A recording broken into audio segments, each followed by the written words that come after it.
Hi, everyone, and welcome to today's webinar hosted by Portnox. Today, we'll be digging into the building blocks of Zero Trust and taking a closer look at how Zero Trust security models can bolster organizational security postures, no matter a company's size or industry. My name is Mike Marvin. I'm the Director of Product Marketing here at Portnox. I'll be hosting today's webinar. I'm joined today by my colleagues, Kate Asaf, our Product Marketing Manager, as well as Denny LeConte, Portnox's CEO, and Martin Tully, a Sales Engineer here at Portnox. Just a quick note, the session will be recorded today. All attendees will receive a recording of the session following the event. Feel free to post questions throughout today's session in the chat window. We'll address them on an ongoing basis, and we'll circle back to them during a Q&A session at the end of the presentation. To start, I wanted to take a step back and take a closer look at what the Zero Trust security model entails and how and why it has evolved to what it is today. So let's begin. Forget what you know about the old castle and moat concept. That perimeter-based network security approach is dead. Zero Trust is a security framework that assumes there is no traditional network edge. Zero Trust is a significant departure from traditional network security, which followed the trust but verify method. Zero Trust means that all users, whether inside or outside the organization's network, must be authenticated, authorized, and continuously validated before being granted or keeping access to applications and data.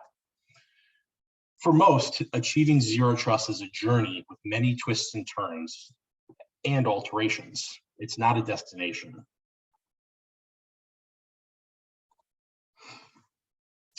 IT security teams are turning to Zero Trust because they're under attack like never before.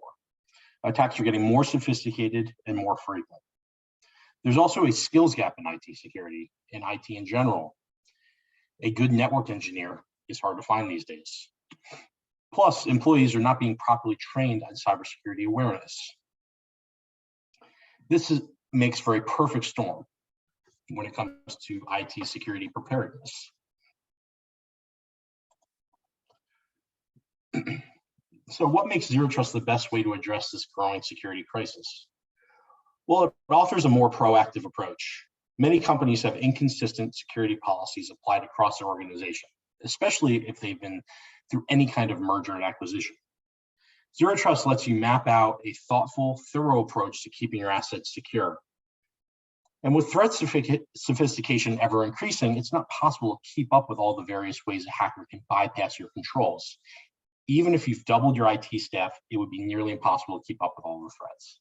Case in point, when Target got hacked back in 2013, they had a team of over 300 people focused on just cybersecurity.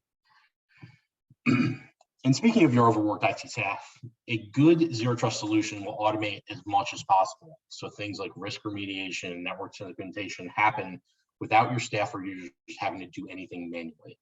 This is a point which we will harp on throughout the remainder of this presentation. Previous network security was like a castle with a moat surrounding it. And once the drawbridge was down, you were in. That's great when everyone was going into an office, but since the COVID-19 pandemic, workforce habits have changed. Hybrid and remote work is much, much more prevalent, which means organizational security perimeters are nearly boundless. This new environment begs for a new approach to security, so enter Zero Trust. Users today expect to be able to work from anywhere. Laptops are standard issue. Everything connects to the internet, often without your knowledge. Take, for example, shadow IoT, which is something we've covered extensively here at Portnox. That little area represents all of the IoT devices, for example, that are connected to your network without any network admin's knowledge. Your data is no longer under your sole control, since you likely use a variety of third-party cloud service and enterprise application providers. There are now more ways to connect into your critical systems than ever before. With Zero Trust, imagine your castle again. Now there is a guard stationed at every doorway inside the castle. Everywhere you try to go, they make sure you are supposed to be where you are. Now, if we take a step back and look at the history and evolution of the Zero Trust space itself, Quiet concerns surrounding perimeter-based security were becoming much louder even before 2009, when the never trust, always verify idiom came into existence. In fact, in the 2004 presentation, the Jericho Forum argued that organizations should move towards a deperimeterization and deploy multiple security controls, including data level authentication and encryption. Skip ahead to 2009. The term zero trust was coined by Forrester research analyst John Kindervag, which represented the sentiment of never trust, always verify. As the years went on, different actions took place and activities. Google's Beyond Corp launched an internal initiative to enable employees to work remotely without a VPN as far back as 2011. This started to gain widespread attention. In 2018, we saw the rise of Forrester's Zero Trust Extended Ecosystem, along with the core pillars of Zero Trust itself, the framework. And in addition, roughly around that time, NIST released its SP 800-207 Zero Trust Architecture framework. More recently, the White House has even come out and released a zero trust strategy calling for federal government agencies to advance their zero trust architecture. The Cybersecurity and Infrastructure Security Agency, or CISA, also released its own zero trust maturity model. So to tell you a little bit more about the challenges and market confusion surrounding zero trust, I'm going to turn it over to my colleague, Kate Ossoff. Thank you, Mike.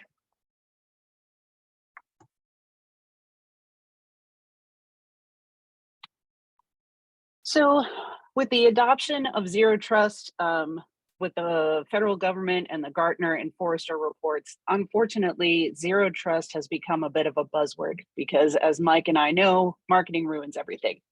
Some of the confusion is that it's not a specific product. A lot of existing solutions have rebranded themselves as zero trust, but it's not really clear what part of that they cover. And there is no comprehensive guide available that says zero trust requires X, Y, and Z. So this leads to security pros and IT leaders suffering from analysis paralysis. There's so many options out there. What do you need? What changes are required to your existing network structure? Nobody wants to be the guy who goes to your higher ups and says, yeah, we have to re-architect the entire network. So that leads to this in general seeming like something that is super complex to implement.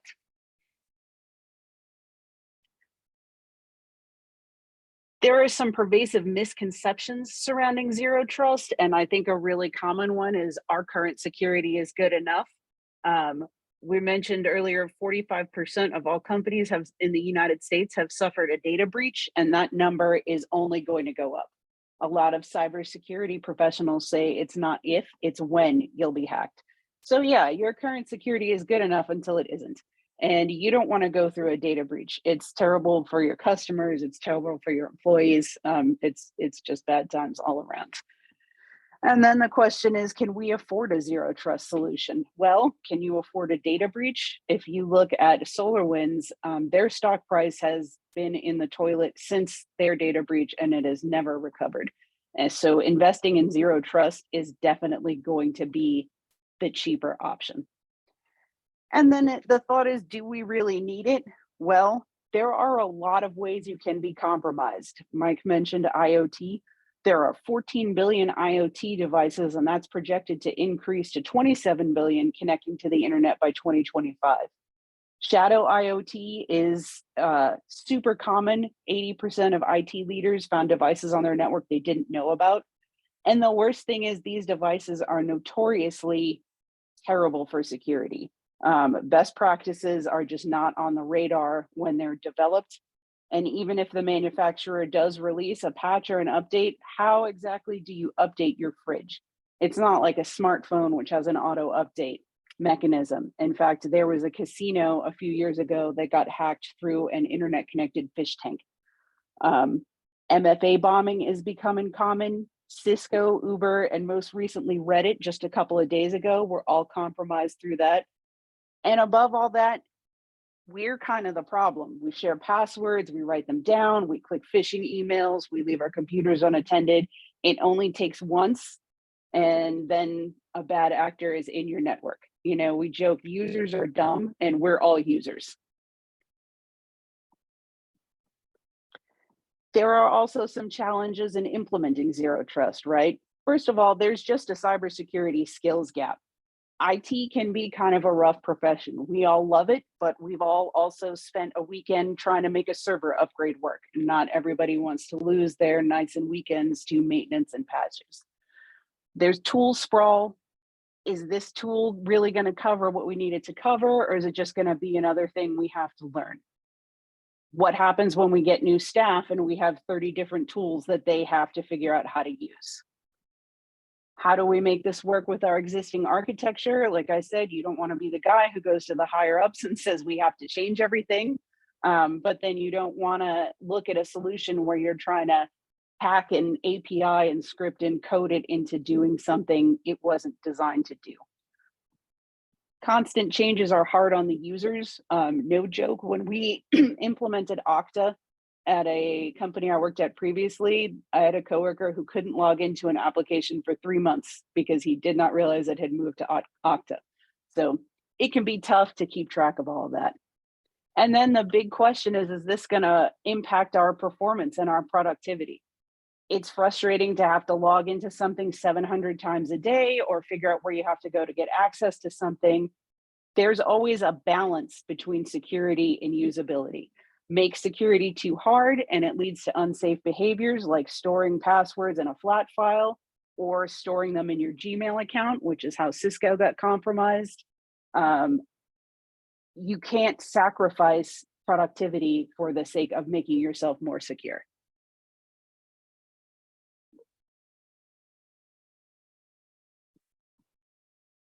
Some of the current solutions on the market have a lot of shortcomings. Most products focus only on one or two areas, so you pretty much have to get multiple tools. You have to look at picking tools that work together well and cover all the bases. Lots of tools are locked into one specific vendor. So if you happen to have devices other that are not on that vendor, you're in a rough spot, especially even if you do have a sole vendor network. If you get a merger or an acquisition, there goes your nice homogeneous network. There's a hodgepodge of technologies. Is it cloud? Is it on-prem? Is it cloud with an on-prem requirement? What do I have to install? What do I have to maintain? What do I have to update? It can be really hard to narrow down what exactly you have to do to implement something. And they tend to be inconsistent, right? They have sort of a disparate feature set, and this one doesn't cover this area. You need a different tool to do this. It's really hard to get like a comprehensive solution.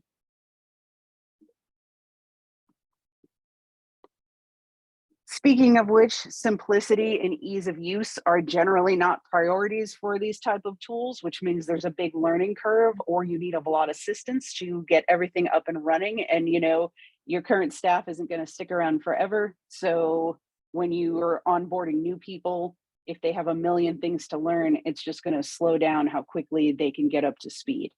A lot of companies are more interested in selling professional services to wind your way through that big learning curve rather than making software that's easy to use. And 67% of security professionals work with 10 or more tools. And a great way to ensure that nobody's going to want to learn the 11th tool is to get something random that doesn't fit in or work with what you already have. So now I'm going to hand it over to Denny, who's going to talk about the building blocks of Zero Trust and how Portnox fits into it. Perfect. Thanks, Kate. So this is actually, there are three big areas you can think about. One is Zero Trust network access. The second is network access control, and then the broader category of identity and access management. And we'll go into each of these in some detail. So Zero Trust network access. The idea behind ZTNA is that it provides secure access on a per application bases, so that when you're trying to get to some application like, let's say, Office 365 in the cloud, you are going to go, it's going to create an encrypted tunnel from wherever you are, whether that's in the office, at home, at Starbucks, and go create that tunnel, encrypt it, and send you straight to that application, only that application. And then when you're done, that tunnel is going to disappear. And it's meant to be least privilege, although that's requires some configuration. And device should be compliant with your pre-existing security posture. Like, what are the security policies that you've set up? And the trick to the ZTNA is that it's really not about your network. It is a network, but the general idea is often that it is a remote access, even if you're inside of your office. And so it can be confusing. It's really about application access through a VPN-like tunnel. But again, we're just dealing with what people have named things. There's also network access control, which is actually about access to your network. And the idea behind the NAC is that it will let you determine who can get on your network, what can get on your network, whether that's wired, whether that's wireless, whether you're using a VPN. And NACs have been around for a long time. Many of them, many of the early generation ones were not, were on premises and had some challenges to them. But the idea behind the NAC is a really powerful one. And in a modern context where lots of people are bringing their own device, if you've got folks who come on your network who are not necessarily your employees, whether that's guests or maybe it's a contractor who's going to be around for a year. And then certainly everybody is going to have some amount of IoT devices, whether that's just printers, but go into most modern offices and there's going to be smart TVs and cameras and various kinds of sensors. The number of IoT things are proliferating, but the truth is not only are they security risks, for most people, if you don't have something like a NAC, all you see when you look at your network is an IP address and that there is something there, but you don't know what that something is. The idea that the NAC provides is to fingerprint that, to do the analysis and say, oh, this one is a camera. Ideally, this is a camera, this is the model, this is the make, and that's a TV. And so you can sort of set up VLANs for specific types of devices. And then the ideal situation for granting access to your network is these days is certificate-based authentication, but you can also still use credential-based authentication. But that's sort of how network access control is determining what can and can't get on your network. And then the next area is just identity and access management, which is a broader term that is all about how you control identities of the people and devices that get onto your network. And that is most common. You've got Microsoft Active Directory, Azure Active Directory, you've got Okta, Google, Ping Identity, and a host of smaller players. Most people are using one of those, and they are controlling all of your kind of single sign-on or SSO. And then that they also will often provide your multi-factor authentication. And if you're not doing SSO and MFA, then you should probably get to that, because if all you're doing is securing your stuff with credentials, then that identity is especially easy to steal. And most of the breaches involve some kind of compromised credentials, password stuffing, because people, in addition to the many things that were mentioned before, people also reuse their passwords a lot. And so if they're compromised in one place, they will then get tried in another place. So even if your credentials weren't stolen, they might have, a matching set of credentials might have been stolen in another place. And then they use that to hack into your network. So what does Portnox do? How do we pull all of this together? So what we're trying to do is cover all those bases, right? We are we're not providing identity. Most of the time, we are going to integrate with what people already have, whether that's Google, Azure Active Directory, or Okta, so that we buy into the idea that the fundamental thing is that you need to know who is trying to get onto your network.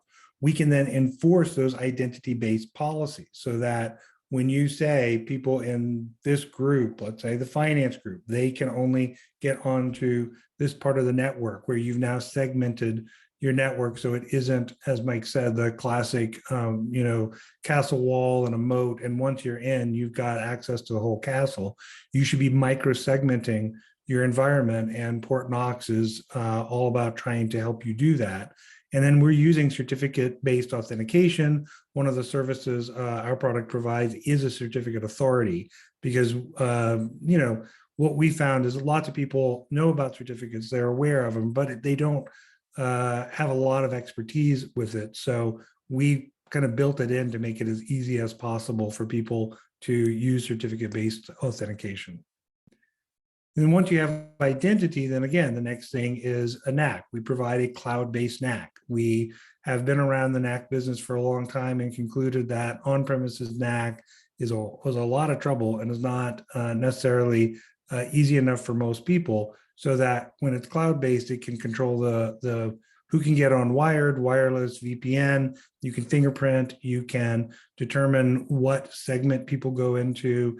You can easily enforce your policies. I mean, the easiest way to think about what Portnox does, what a good NAC can do, is it is there to enforce the policies that you have set on your devices, so that no one will get on your network unless they are following all of your rules. And fundamentally, that's the most important thing. And then ZTNA, really, if you're going to allow people access, what you want to figure out is, like, how risky is this device that's getting onto your network. So what Portnox lets you do is enforce your policies and kind of create a risk score based on what you see from each of these devices, so that you can say, well, if it's a little bit risky, send me an alert, I'll send them a note and tell them that they need to fix something. If they're very risky, you might just not allow them on the network. You might put them into your guest network, into a quarantine network.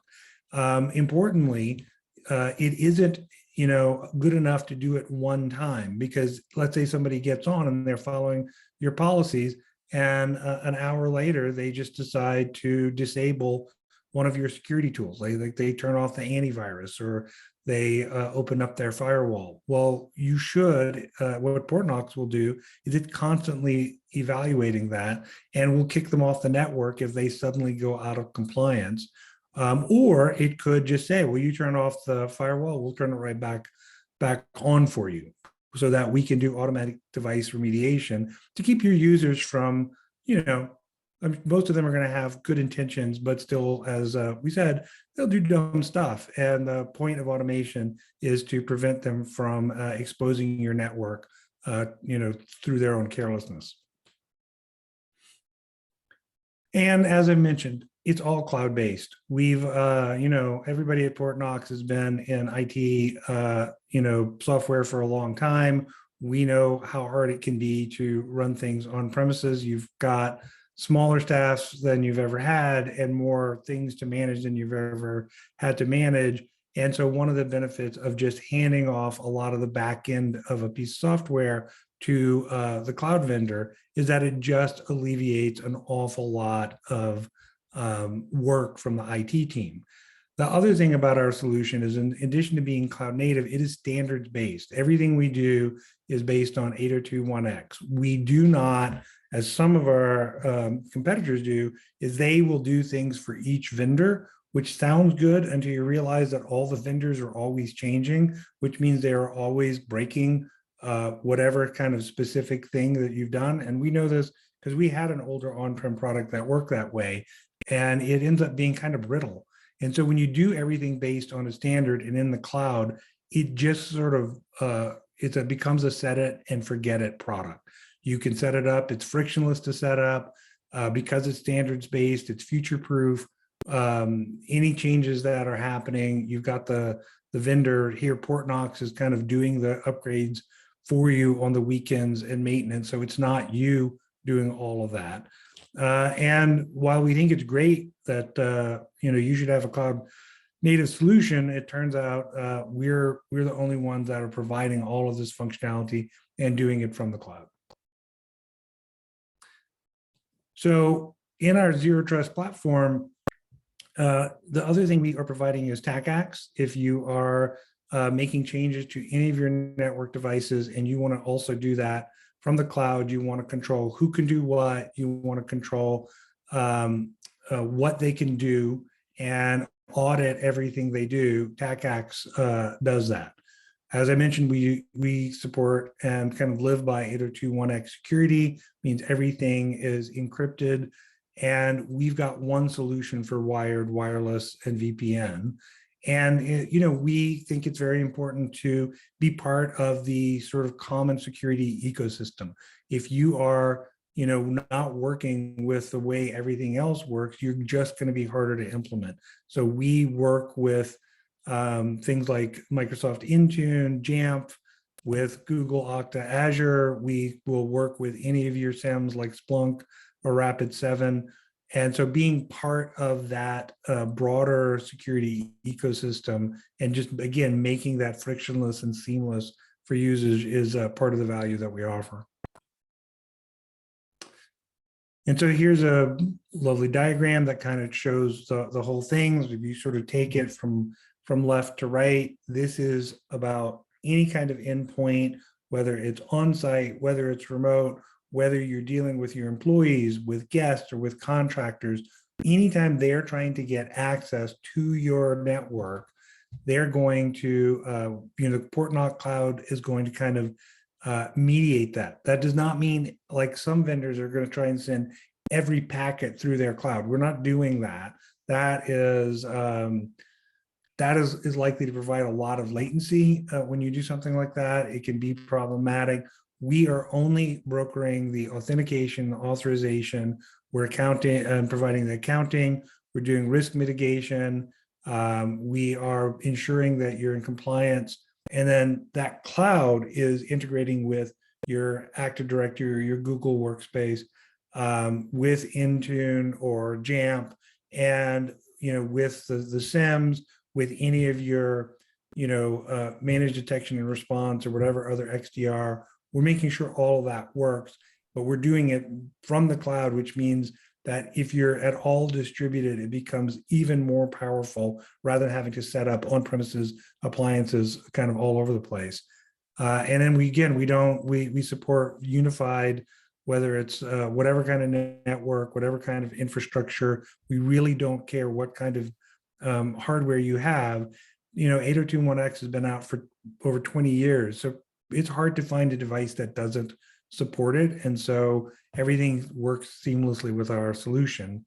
And then coming later this year, we are going to provide kind of this same kind of risk assessment that we provide for networks. We're going to do that for your applications, cloud applications, anything that supports SSO, cloud, on-prem, classic Win32 applications will be able to block access to those if they don't meet all of your security policies. Thanks so much, And Danny. I'm going to hand it off to Martin Tully. Yeah, so real quick, we'll get a quick look at the product here from our sales engineer, Martin Tully. Martin, feel free to take it away. All right, so slides are fun, but let's take a look at what it really looks like here. So let me know when you can see my screen. So hopefully you can see my screen. Yep. Yes, so we can see it now. Yep. Okay. So what I'm in right now is the Portnox Cloud dashboard, or the tenant, and the specific area that I'm in is under devices and accounts. And what we're seeing here is a lot what Denny talked about and everybody else did, is all these devices that I've authenticated onto my network, and I can see what type of devices those are, who is the user, what group we put them into, right? As well as any type of risk scores that's there associated to that device. And again, that's what we're seeing here. So you can see here, whether it is a printer, right? So I see a printer here that got logged in. It got assigned to a group, right? And so this groups that we set up here, the groups could be, we can associate that to an authentication repository. So let's say, we said the accounting group, and then we assign a policy to that accounting group that might say, hey, when the accounting group gets on and they they plug into a port, or they join an SSID, we'll put them into a specific VLAN, right? The accounting VLAN. And so that's what we did here. So this finance printer came on board. We dropped it into this group here. We see what kind of printer it is, right? We know it's a Xerox printer. But again, this is where we're going to get more of that information, where we're doing that IoT fingerprinting initiative that we started last year, and we continue to work on that, and letting you know what type of device that is, right? So we know it's a printer or scanner. What is our confidence level that it is a printer or scanner? You can see here that we're pretty much, based off the profiling that we looked at this device, that we're 65% confident that this is a printer or scanner. Same thing for vendor. And as you continue going down here, I can see, how did that device get on onto my network? So it was a Mac-based, right, authentication, obviously of being a printer. So I can see that from within here. I can see what port it's plugged into, right? What VLAN it got assigned to. So I can see all that information very quickly about this device that's on my network. And as I scroll further down, right, you can see here again, other devices that are on my network. I can see if they're active, if there was an agent, when was the last time they connected, right? So I can see all of that from within here very quickly and very nicely. I wanted to come in here and let's take a look at some of these devices. So Rachel has a device here, her Lenovo desktop. Again, she's also in that same engineering group, but this is some of that risk score that we were looking at, right? So you can see here that we can see that the device is not Intune compliant. It's missing one important patch, right? And Windows Update Mode is not configured or has the wrong configuration. And so we gave it a risk score of 60. So that means basically that we're going to get an alert that this device does not have the specific compliances. There is the ability to also, again, send these alerts to a SIM solution, like we were talking about, like Splunk, Rapid7, or really any other type of SIM solution. We can send that over. And again, we can see where that device is connected to. So the agent is collecting, and this is an agent-based device, is collecting a lot of information about that specific device, right? It's a laptop. You can see here now, there is no drop-down because we know exactly, the agent knows exactly what that device is, where it's connecting from. How did it get on the network? Well, this specific device, because it's in the agent has the capability to distribute out certificates to the devices. So not only can the agent distribute certificates, but it can do risk assessment as well as remediation.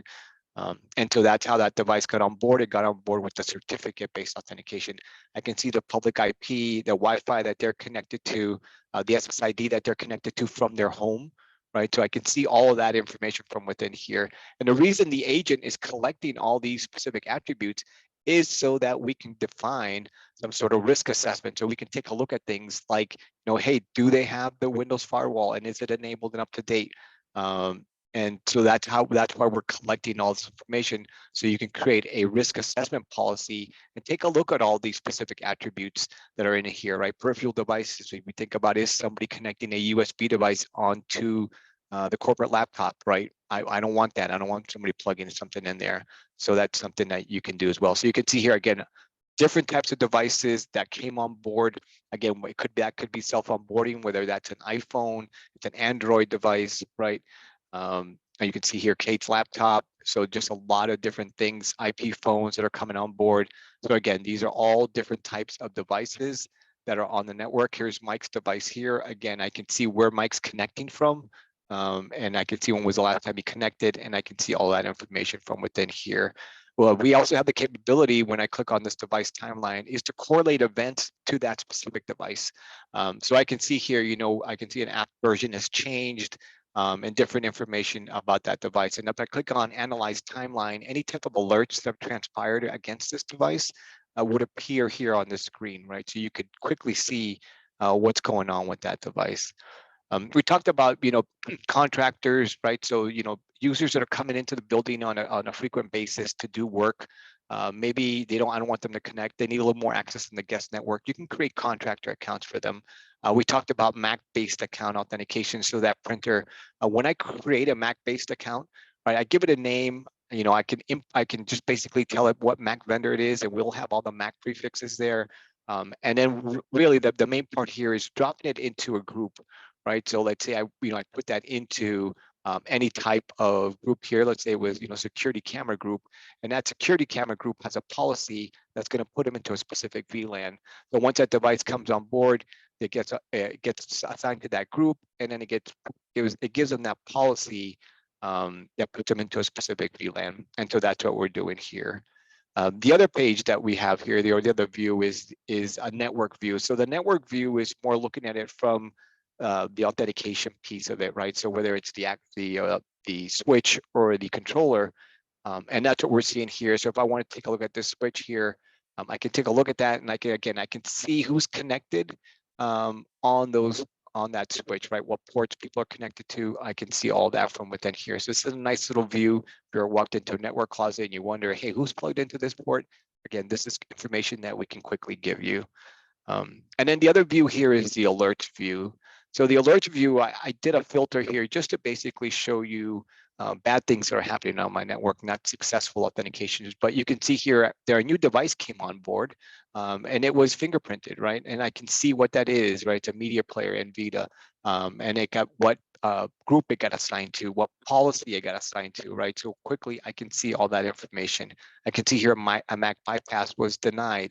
I can see here there was an attempt due to wrong credentials, right? And again, under notification, this is where I can sell it to send me an email, or again, send it to my SIM solution, so that my SIM can take some sort of action from that point on, right? VPN authentication successes, right? So I can see that from within here, and you can see here the VPN is successfully authenticated, and it's successfully authenticated against my Azure Active Directory repository, right? And successfully connected through. So again, all these different alerts that you can see from within here that are coming in. Again, I filtered out, very easy to create filters. So I just basically wanted to show you the bad ones, just so you can see what's going on here. But it's really simple, really easy to set this up, and would be more than happy to do a longer demo for you. Thank you, Martin. We actually have a Yep. question maybe you could help answer from the audience here. Sure.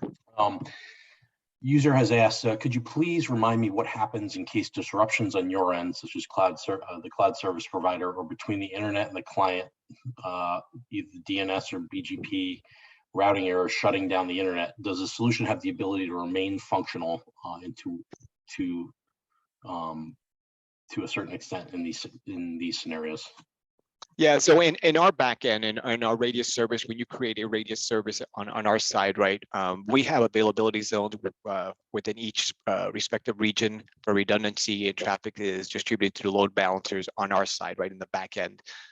For cases where if the internet goes out, we do have the ability to create what's called a local radius service. And so what you could do is download a very lightweight VM, and you would deploy that on your local network. And instead of pointing the devices to our cloud-based radius server, you would point it to the local one, and the local one would send all the authentication requests back out to the cloud. If there is a connection, if it's either the internet connection is broken, then what it does, it holds a 7-day cache of all successful authentication requests that have transpired, and it will take over from there until the internet comes back on. But again, that's an optional piece. Thank Not you, Martin. necessary. Yep. Let me just take back over. There was one other question, Denny, for you, perhaps. What is the difference between a traditional ZTNA and the Portnox cloud? So ZTNA is, I kind of hate the term because it's used in multiple ways. So the way many people are using it is like think of it like as a VPN, like a VPN alternative. That's definitely not what we're offering, because so that traditional one is we create a encrypted tunnel that goes from wherever the user is to whatever the target application is. And so again, says ZT, Zero Trust Network Access, even though it's really all about accessing individual applications. We are generally doing network access control, and we are in the process of building a product that will do application, let's call it application protection or application risk mitigation. And that is more applying all of the security posture assessments. So we would be preventing something that's out of compliance from actually accessing a product like Salesforce or Marketo or NetSuite. You wouldn't be able to log in with your SSO because we would be able to block it. But we are not going to be creating a new tunnel and encrypting the traffic, which is probably already encrypted, and doing any of that stuff. Great. Well, thank you, Denny. That will conclude today's webinar session. If you have any more questions, you can visit our website and contact us directly through the website.